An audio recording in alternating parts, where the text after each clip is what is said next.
Okay, so we're going to get started on a topic that a lot of people act like they know what it is. Me too, yeah. And then we're also going to turn around and see exactly how, if it's truly going to fit us or not. Maybe turn it down a little bit. Got my rock star voice on. So application and cloud security go hand in hand. Why? Because they're all what? They're all applications. Cloud's an application, right? Everything you do inside the cloud is an application. So below the title, I put something down that I've had so many people ask me when I give this presentation. Wait, this is all connected? And it is. And I'm going to show you how it's all connected. So just as a quick heads up, this is kind of what we're going to look at in regards to these three worlds. Now, why do I say worlds? It could be phases. It could be steps. But we're trying to think bigger, right? Think bigger. So first world is going left. Some people know what that means, other people don't. What go left means on the cloud and application security world is we're going to talk about the developers a little bit, right? We're going to get into the DevOps, the CI/CD pipeline, and then also at the same time, what does DevSecOps mean? Some people say, well, it's actually sec DevOps, tomato. I can't spell either one, okay? Next one down is we're going to go native.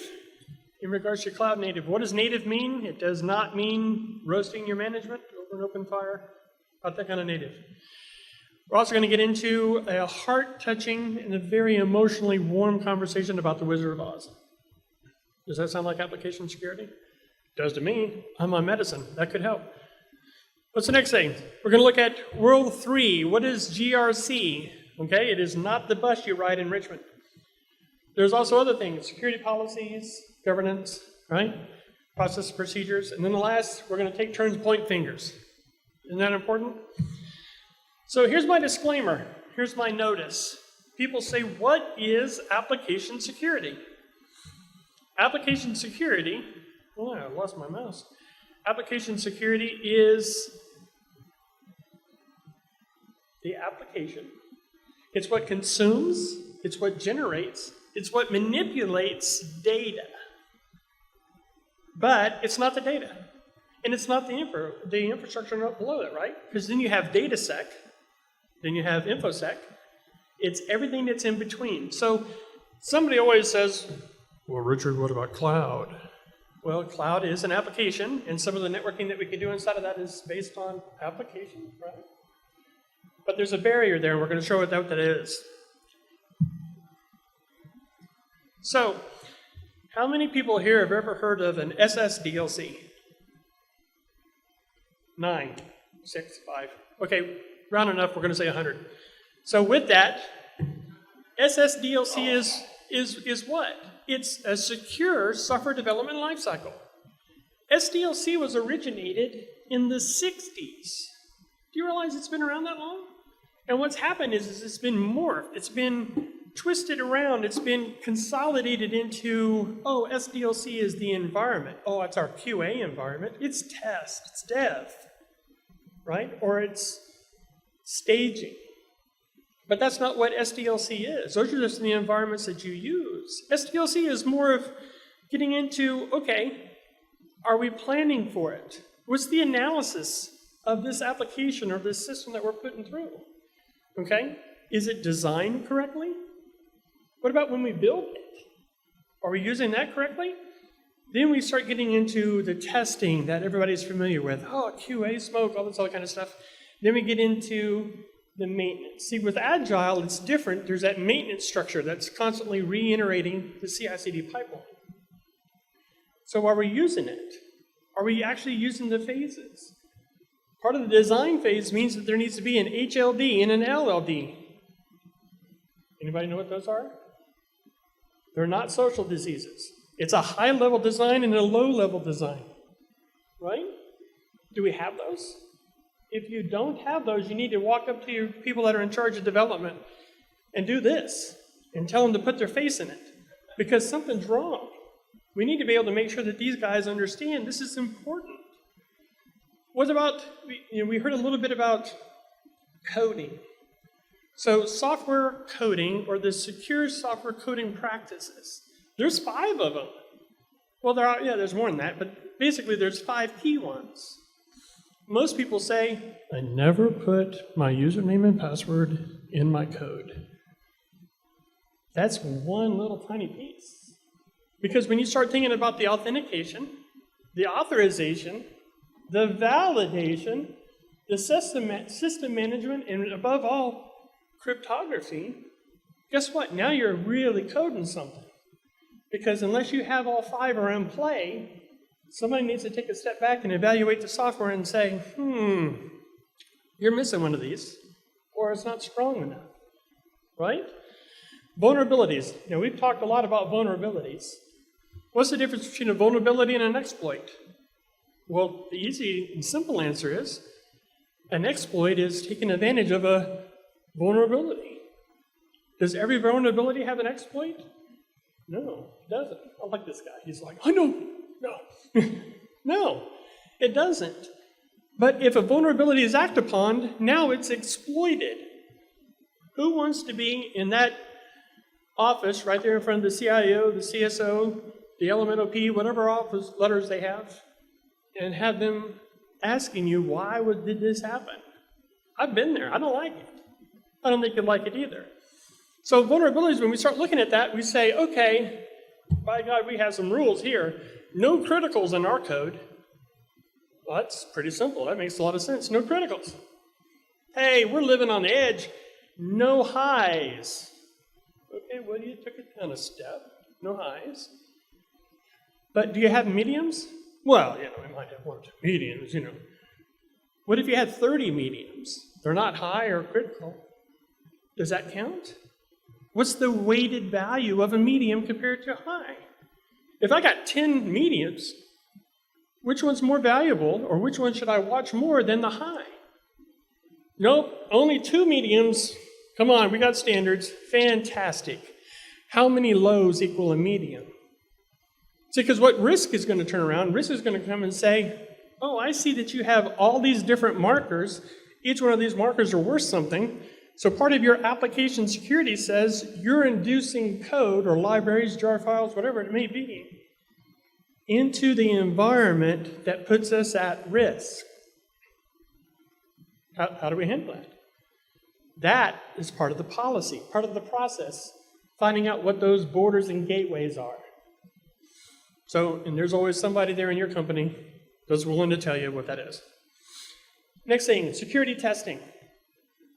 SCA, right? Software composition analysis, static code analysis.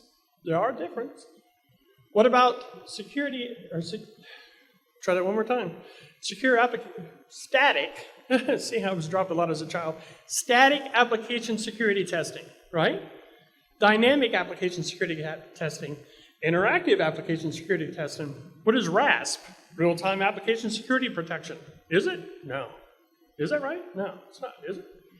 Real-time application software protection. Come on now, somebody, nobody? This is kind of interactive. It's just not going well, I see. Okay. All right, so we'll just move on. So we understand exactly what regression testing is, smoke testing, QA, dev, right? But what other kinds of testing can you do? See, because when you're doing testing, are you layering it on top of each other? That's the whole premise of DevSecOps. Are you doing DevSecOps and you don't even know it? Well, let's take a look at what DevSecOps might look like. So across the top there, we saw our SSDLC that we talked about a minute ago, right? But how does that relate to the 5 phases of DevSecOps? So if we take all 5 in, we say, okay, well, we have the code repos, or the code. Then we go into pre-build. What kind of testing are you doing, security-wise, against your application before it goes into the 3rd phase? And the 3rd phase is what? Build. Build is huge. What's after build? A lot of people say, post-build. That's absolutely right. But what are you doing post-build? You're testing. You're moving into QA. Sometimes your QA people are third parties. Are they doing it the right way? Who knows? Then you go into artifact repositories or runtimes. Why is that different than production? Because not everything that's spun up and is running is protected. Why isn't it protected? Well, it's in dev and test. Who's protecting dev and test? A vulnerability is a vulnerability no matter which SDLC environment you use it in, right? So runtime, we have to turn around and take a look at that. So there's strategic needs and there's tactical needs for DevSecOps. Strategic mean, what are your standards? What are the policies that are governing this? Are you setting up specific security requirements that says, hey, the standard for a WAF says it's got to stop the OWASP top 10. Fantastic. What's the requirement, though? Well, I thought that was, no, that's not the same. The requirement might be how it's going to be used. What vendor you're going to use. It could be a lot of things. Depends on your organization on how it's taken care of. So you have strategic needs for policies, procedures, standards, requirements, and then you have tactical. What's the tactical side? Tactical is where the rubber hits the road. So in the examples that I have there, obviously with my glasses, I can't read them good, but luckily I got them right here. We have example pieces of software, testing tools, right? Some of them you've heard of, some of them you haven't. Just look them up. The idea behind it is are you layering your security in each different one of these phases? Because if something comes from code and goes into SAST and it fails, do you move it ahead because you're under a time crunch? Are you going to sell stuff to help cover the company's loss? I'm not. So what do? Well, when it's being spun up, are we automating it with our CI/CD pipelines to turn around and pull these tools, responses, into our pipelines? Are we doing that? Well, it passed SAST, okay, fantastic, but as soon as we turned around and started using dynamic testing, using authentication and authorization, what happened? It broke. Well, what do we do to fix it? Do we stop and say, what was that automation piece that died? Do we automatically go into IAST and have users actually trying to hit on it, break on it, test it, when we know that there was already a problem before? So depending upon each one of those tools that you use, the output should give you the go or no-go for the next phase, right? So what are we doing? We're layering security. We're layering it on top of that, one level at a time. That way when somebody says, do you DID? You know what DID is? Come on, we're all security geeks. Defense in depth. Do you defense in depth? Do you provide layers of security as you're moving forward across your application plane? Remember, I don't care about your firewalls. Don't care about the routers. Are you doing this with your application? Because what happens when we start putting it into a production environment? It becomes something called a workload, right? We all have heard that. It's a workload. It's no longer, it's a server in production. Most of the time anymore, we don't have that, especially on the application layers, aka containers, microservices, serverless computing. So, with that being said, we have to turn around and we say, okay, I get a good understanding of what application security is. I've got it. So what do we do next? We figure out why my screen won't go forward. Yeah. The arrow button. That works. So we go native. So here we went through the development process. We turn around and we looked at different things that make this happen. Now we're looking at native tools. What does native mean? So everybody immediately assumes native tools are only what's in the cloud, and that's not true. We have native tools inside of our production environments now that are on-prem. Firewalls, application gateways. There's two different types of application gateways, right? One's an authenticating gateway, and the other one is a collective gateway. Which one are you using? Are you doing reporting on them? Same thing with load balancers. Load balancers have had firewall feature sets forever, from as long as I can remember. Being able to turn around and restrict according to port. Setting up VIPs, right? That's a security mechanism, but at the same time, it provides additional functionality. So web application firewalls, you're going to hear most application security guys will say, you need a WAF. You need to be able to stop the OWASP top 10. What about the SANS 25? That's a little bit more detailed. But just stopping it is one thing. Are you watching? Are you seeing that you're actually stopping it? Are you layering it in also? Are you using a CDN? Everything that you do on your application decides how secure your environment's going to be. It also decides how long you keep your job, right? Because the first time that thing gets horked, what happens? Hey, you did a great job, bye-bye now. So we have to turn around and we have to figure that out. So NSGs, ASGs, network security groups, or security groups, how about application security groups? They're all there to provide smaller boundaries for our applications and our workloads. They're all there. Are you taking advantage of it? Hey, I'm in the cloud and my security group says only 22 can go through, TCP 22. That's fantastic. What about outbound? If you're allowing anything that's inside that little area, your network security group, to be able to talk to the entire world, to exploit your entire network, I only got to get in one. How are you handling that? Again, application security. RBAC, ABAC, and OBAC. How many people have heard of ABAC and OBAC? Yeah, like, oh, okay. Attribute-based access controls. Make your application start telling you, hey, I'm authorized to do this. Hey, I'm in a group, according to these other applications, that says that I can communicate with the internet or I can't. OBAC is object-based access control. What's the number one consumer of OBAC? IoT. They're the number one. So, again, we're using normals that we're familiar with in regards to security. We're using it to turn around and protect our applications. We're protecting our devices that are using the applications. And eventually, we're going to be protecting the people that use the applications individually. So key vaults, key storage, you guys understand what those do. Paper policy, cloud policy, we're going to get into a little bit more of that. How can you have a secure cloud if you have no policy? No procedure, right? Containers, Kubernetes, microservices.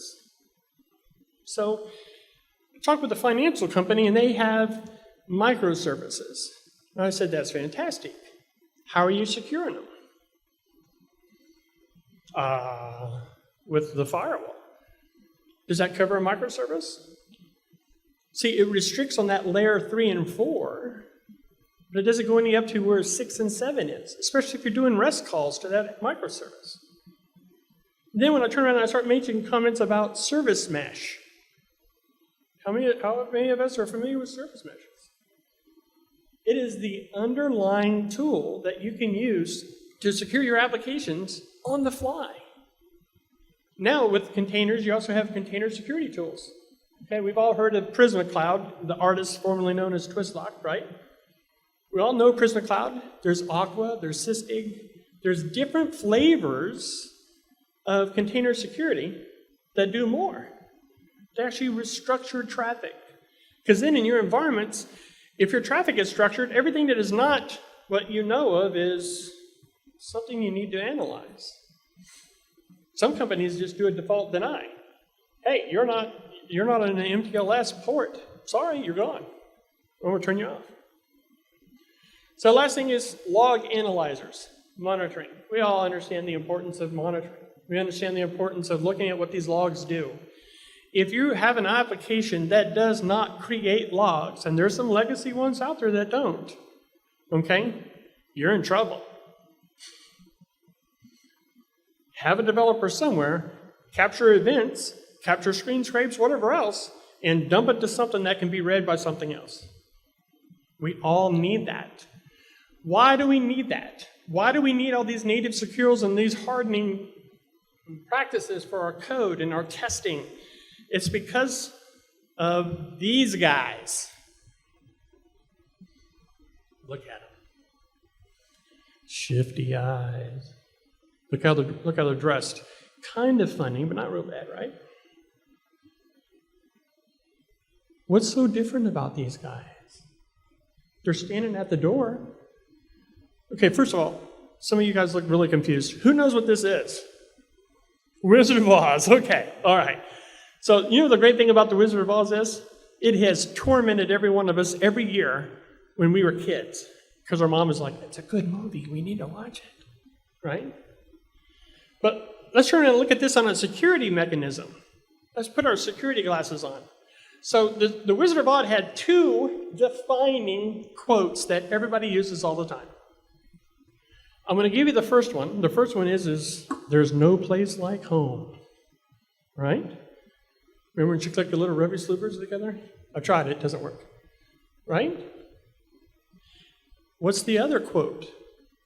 Now, before you call it out, I just want you to know the person that said, these are not the droids you're looking for, was carted out of here last time, right?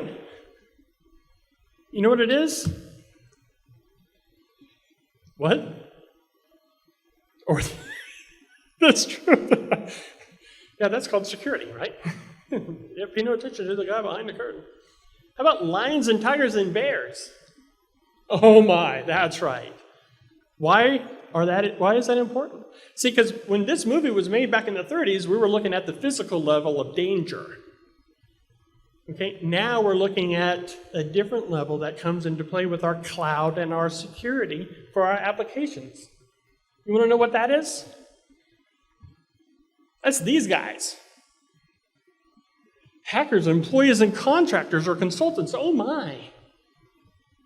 Every one of us have to worry about those guys. We know what a hacker is, okay? Look around the room right now. You could be sitting right next to one, right?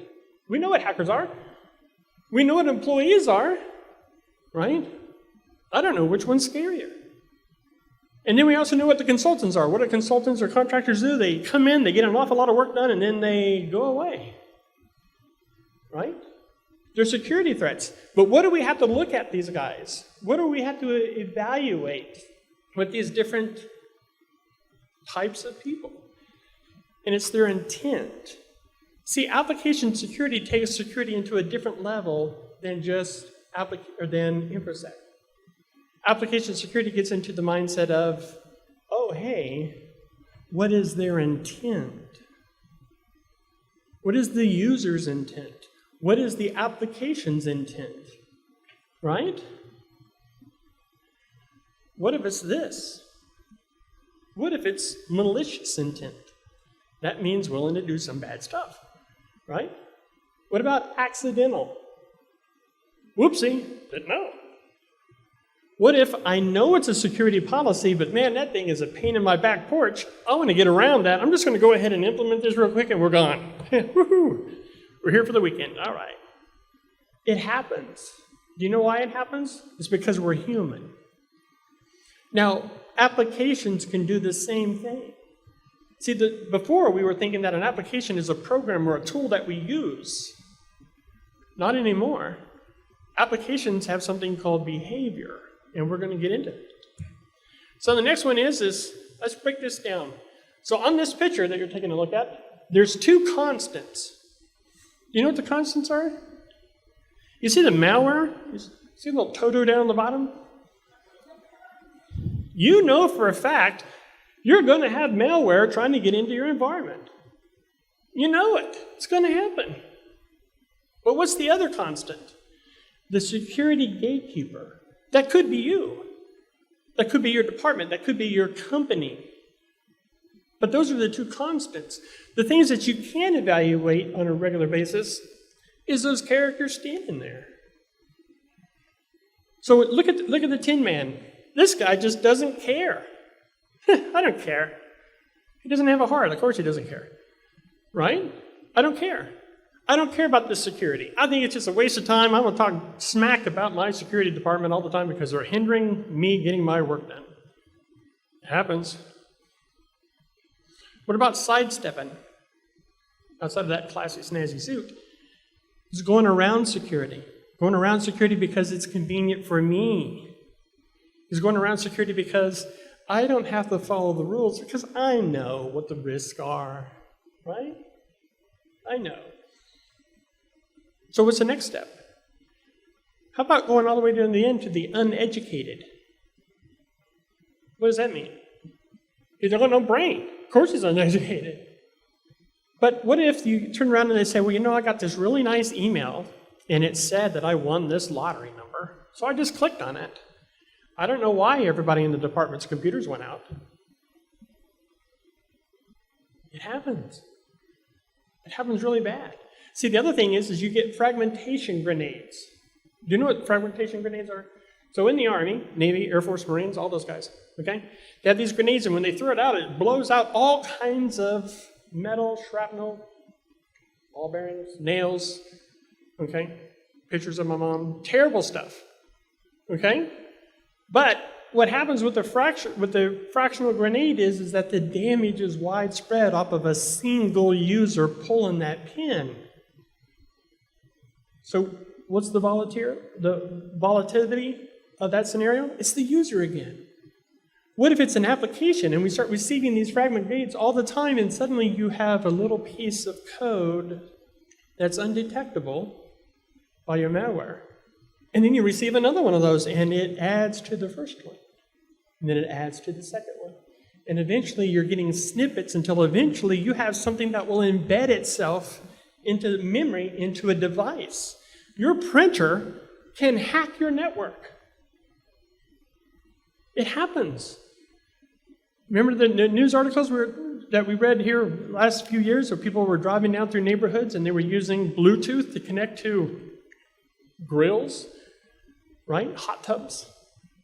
And using that to get into your network and finding the guys that had either A, lots of money, okay, or B, software from their company.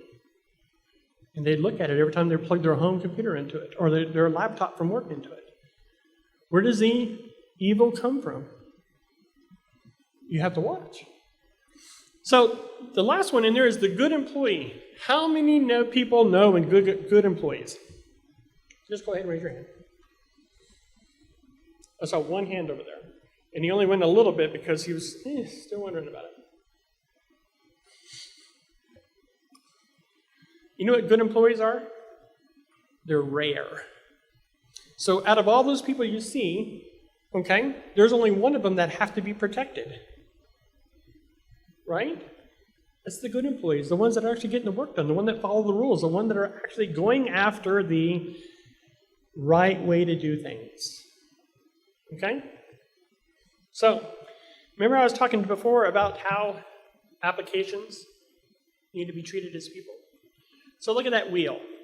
Okay? Just to call out that I found this on the internet and it was grievously horked, so I could use it in this presentation.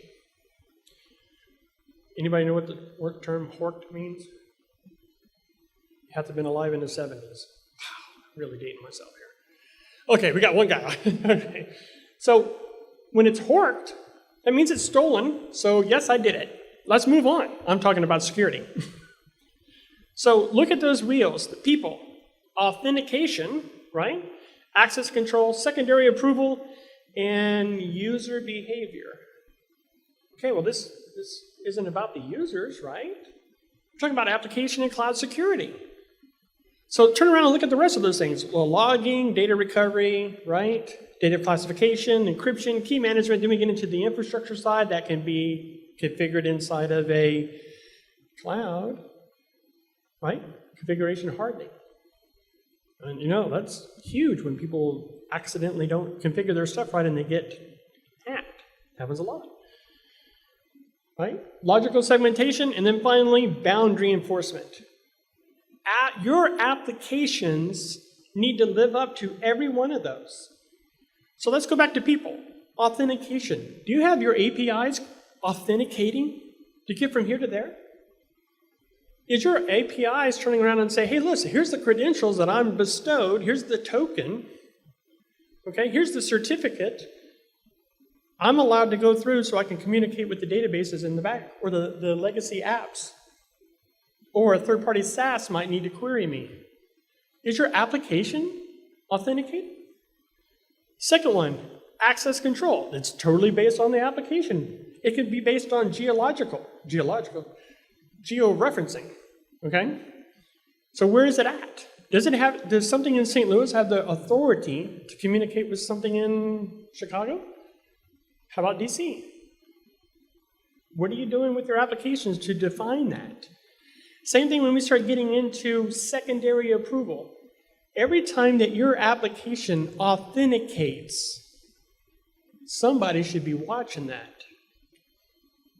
Every time your application reads from a database or writes to a database, somebody should be watching that.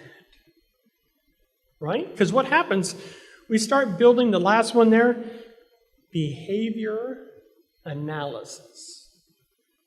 So applications are designed by patternization, meaning that if it's a daytime application, most of those applications are going to be hit all the time during the day between normal business hours. Wait a minute, somebody hit this thing at 1 o'clock in the morning. So either Ted is really burning the midnight oil, or that's kind of odd. Well, I don't want to deal with it. I'm going to sidestep it, and it'll be fine.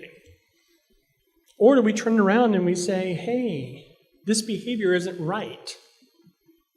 So I don't care who's using the app, but the app itself is behaving differently.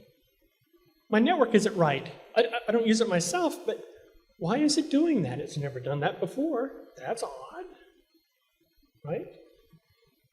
So that behavior analysis is everything, because now you're turning around and saying, hey, I don't care about the people using it.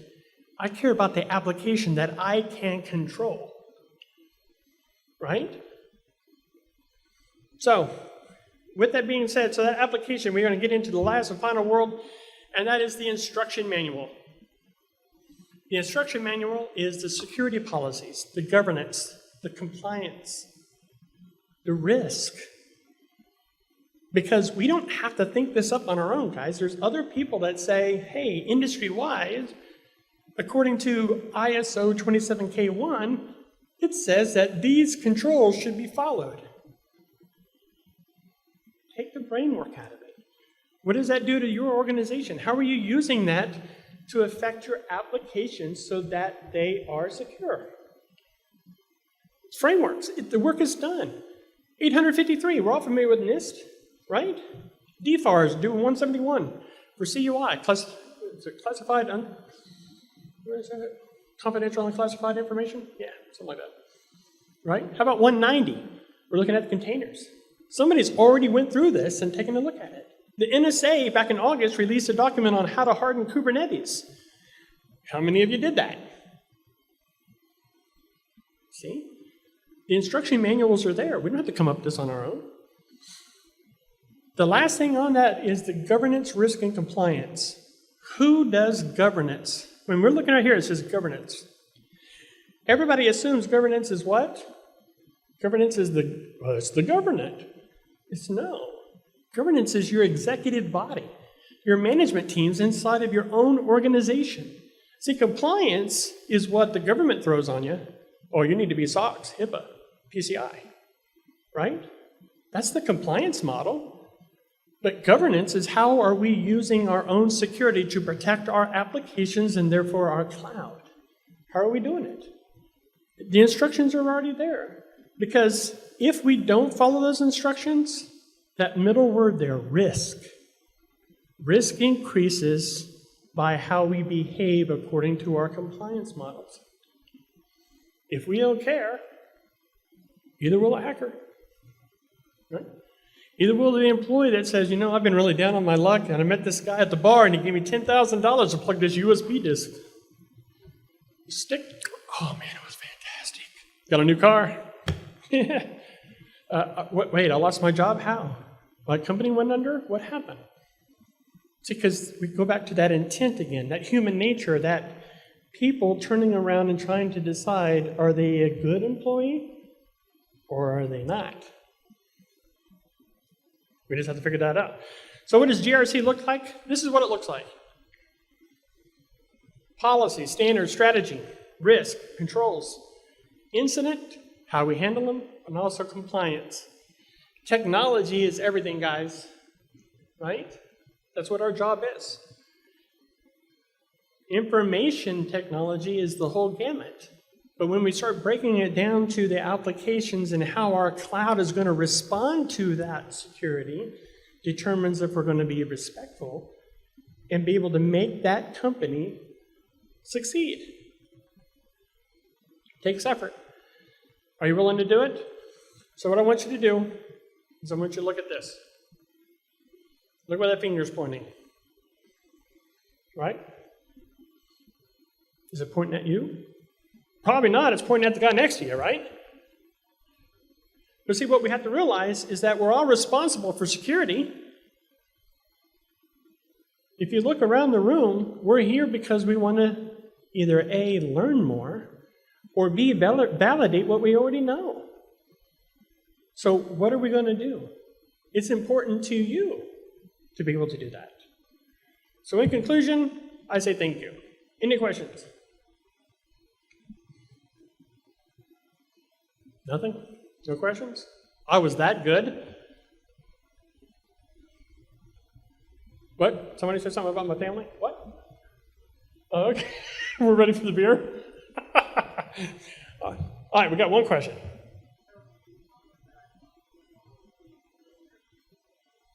In all honesty, I think I mentioned it before, I was dropped a lot as a child. But at the same time, when you turn around and you try to think of something that's innocent, and you realize no matter how innocent it might be, there's always teeth to it somewhere. So with application and security, we try to cover the basics that we're familiar with. Oh, TCP port, this, that, and this, that. Well, that's infrastructure security. When we start looking at other things, in regards to security models, we start thinking about username and password. There's companies that don't even use username and password anymore. It's the weakest form of authentication you can possibly have. Everybody knows MFA, right? MFA. I received something on my phone. It's MFA. Does anybody actually know what that means? It's the same two-factor authentication that we've had forever. But what if we laid some conditional roles on top of that? So not only do you have to have a phone, but you also have to be in the state of Virginia to be able to log in. So now we're going farther past that original debit card. Remember how we used to always use the debit card as the example? You got the PIN and you got the card. That's two-factor authentication. Now there's three-factor authentication and four-factor authentication.